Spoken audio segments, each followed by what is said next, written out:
Well, my guest this Sunday evening, ruining his Sunday evening for him, is Pádraig MacLochlainn, newly elected Sinn Féin TD. And what I want to ask you, Pádraig, first of all, is do you feel that the wishes of the people in the election recently are being thwarted or obstructed by the way that Fine Gael and Fianna Fáil are acting at present?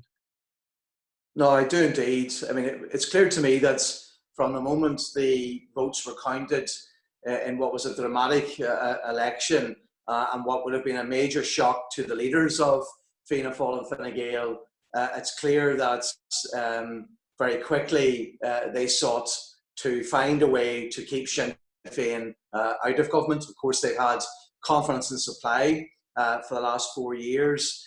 It has been not good for our people, particularly in the key areas of housing, in terms of our health service, in terms of childcare provision, and of course in terms of money in people's pockets. So ordinary workers just didn't see the benefit of the so-called recovery. So they had this arrangement for 4 years. It's clear they wanted to formalise that arrangement to keep us out, to have the continuance of the status quo in defiance of what was a major mandate for change, not just for Sinn Féin, but also for other parties like the Greens, like the Social Democrats and some progressive independents.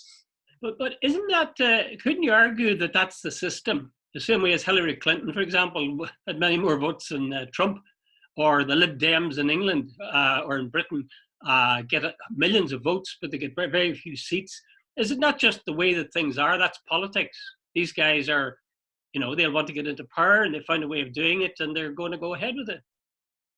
Yeah, I mean, certainly they have the numbers of 72 between them to push them closer to government.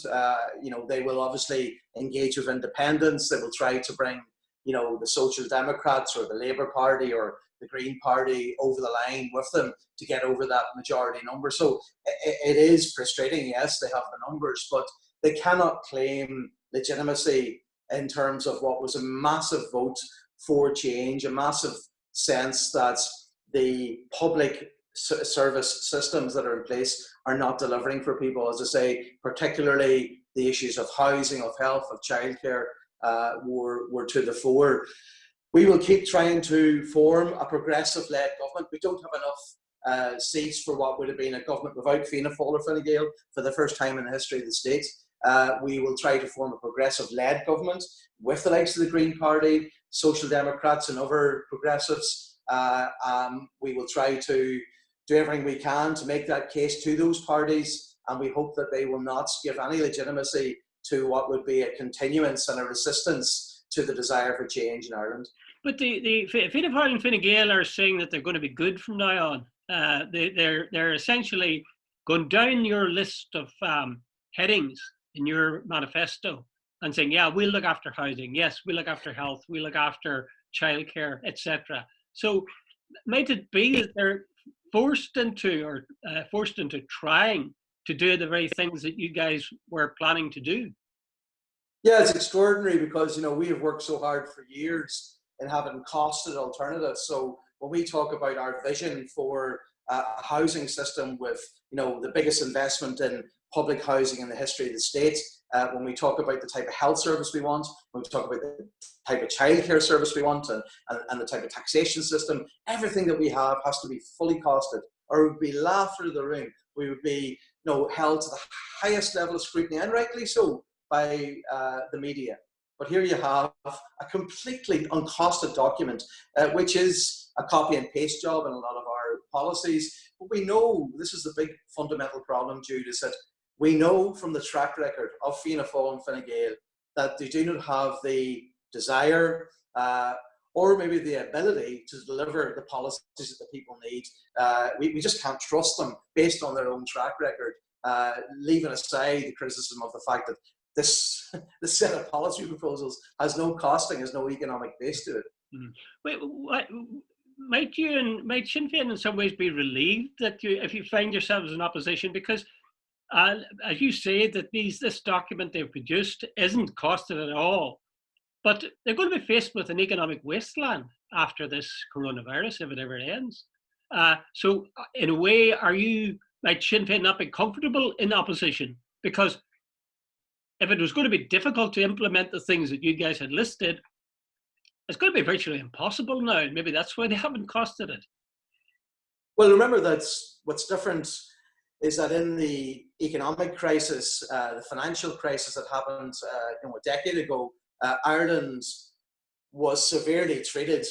We were left carrying, huge banking debt relative to other European countries.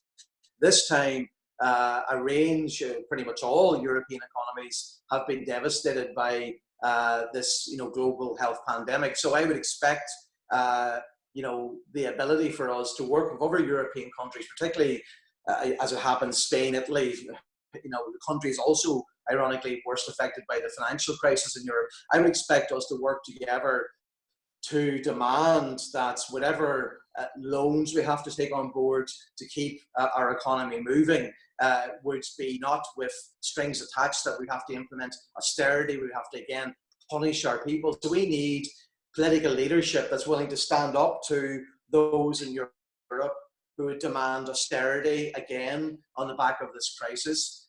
We need to demonstrate that our health service has been in an appalling state, certainly not one fit for a threat like this, and so on. So we need people who have the desire for change in their hearts, and I just don't think Fianna Fáil and Fine Gael have that.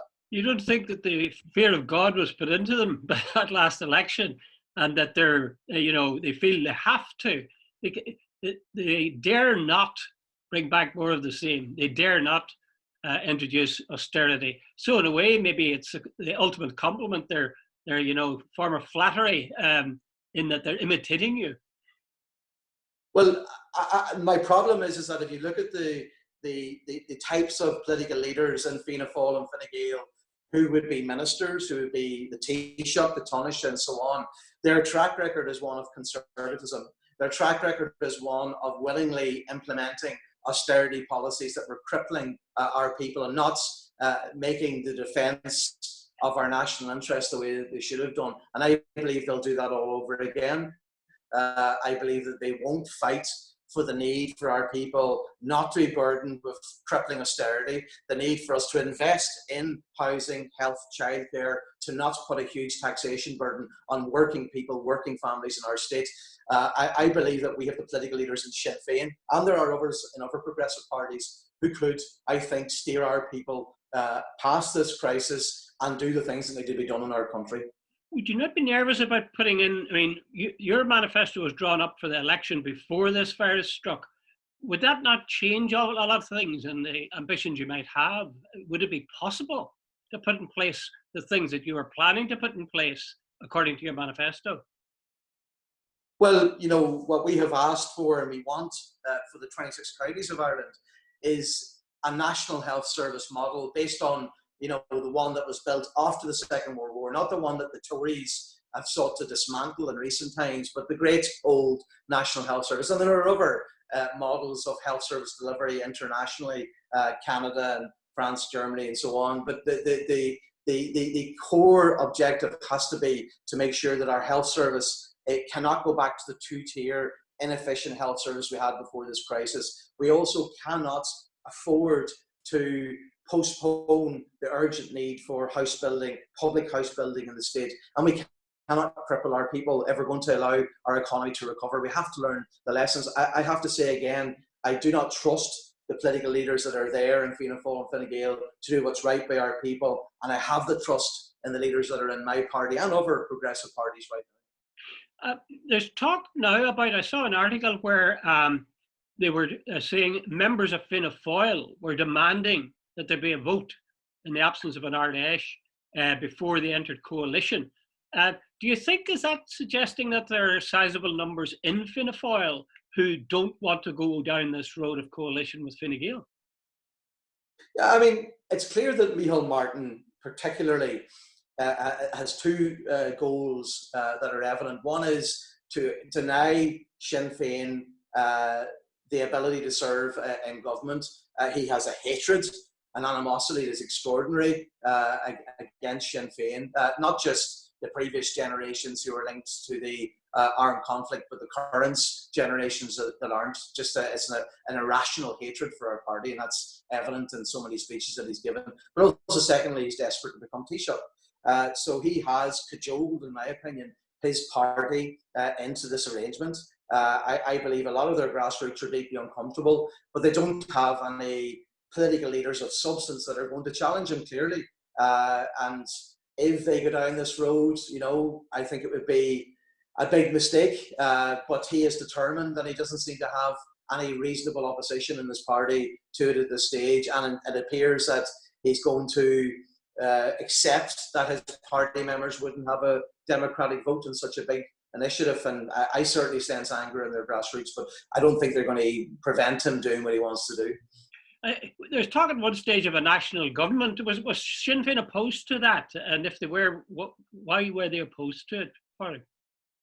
Well, we have our reservations about the unwieldiness of an arrangement. But in fairness, the Green Party had put it on the table, and we came to a position that we were willing to listen to it.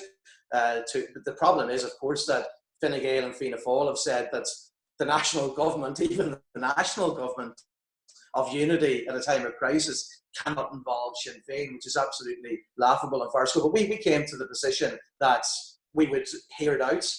We think it was well-intentioned from the Green Party. We know where they're coming from. In terms of the medium to long term, I don't think it's a form of government that would work. But certainly, in a very short-term basis for a crisis, we were open to looking at it. But that's not going to happen now, I guess. No. It seems to have been dismissed by Fianna Fáil and Fine Gael. It has, and we're back to where we are. How do you see things then working out? I know every prophecy is just an educated guess, but how do you see things working out, assuming that we get the virus under some kind of control and assuming that politics resumes in the South? How do you see between now and this time next year? Well, right now we will continue to work with other progressive political parties, and I would obviously put out there the Green Party, the Social Democrats, some of the left-wing groupings and independents, progressive independents. Was a significant block there, and our collective goal has to be to hold the line and to say to particularly Fianna Fáil that they have an opportunity to be part of a government for real change. But it's a progressive-led government. It will not be led by Fianna Fáil. They would be an equal partner in what would be a progressive-led government, a progressive, programme for governments. So that's my hope. That is my absolute genuine. I don't want to be in opposition, Jude. I've been in national politics for 9 years and politics as a public rep for 18 years. I don't want to be in opposition. I want Sinn Féin to be in government. I believe in our policies. I believe in our ability and the ability of some of our political leaders to be really, really good ministers in governments. That's what we're going to work for. And we'll keep working for that until it's not possible. So 2 final questions then. Do you seriously think that Fianna Fáil is going to do what you're talking about there? That they would come in as equal partners in a progressive government with Sinn Féin? Take that one first of all. Do you really believe? Yeah, I'm astounded that I had expected a grouping of Fianna Fáil TDs to emerge that would challenge Micheál Martin on his approach. It's irrational. It's based on his personal animosity and hatred of Sinn Féin that has been so evident over the years and lauded by people like Owen Harris, for example. I expected a challenge to that. When I listen to Fianna Fáil grassroots, they tell me they're not happy with his leadership. They're not happy with the direction that he's taken them, but there's no bloc that's challenging him. So he is leading them in this pathway, so he can become Taoiseach in what I think will be a very unsuccessful government and could be disastrous for his party. Okay, final question. Is it not true that everything is changed because of this coronavirus? That the plans that you had simply won't be able to be put in place because you'll be picking up the ruins of the economy rather than the economy that was in sort of reasonably good shape, if one that was based on austerity. But would you not agree that you're really faced with a totally different situation, and that the things that you had in mind then, before the election, no longer apply or couldn't be done?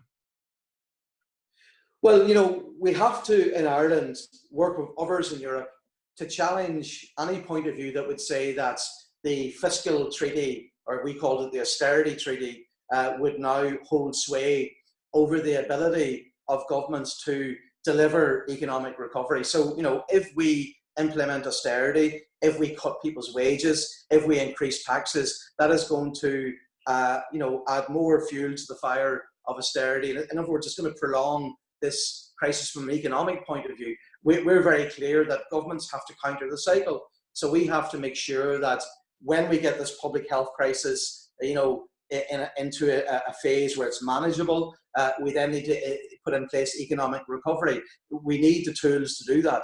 That means, you know, investing in public housing. That means ensuring that our health service is fit for purpose. That means all the measures that we said we were going to do. And that means fighting for that at European level. And I think the track record of Fianna Fáil and Fine Gael is that they wave the white flag straight away on these matters. We need to defend our national interests. We will not be alone. There will be other European economies who need to do the same. And we need to stand with them and fight for what's right at European level and indeed international level. So that's the challenge. And I passionately believe that Sinn Féin is the best guarantee that our people have of economic recovery and indeed strong public services after this crisis. So the money will be coming, you feel, because you need money for this because things were in an awful state, you feel it'll be coming from Europe would be your main source, really, would it?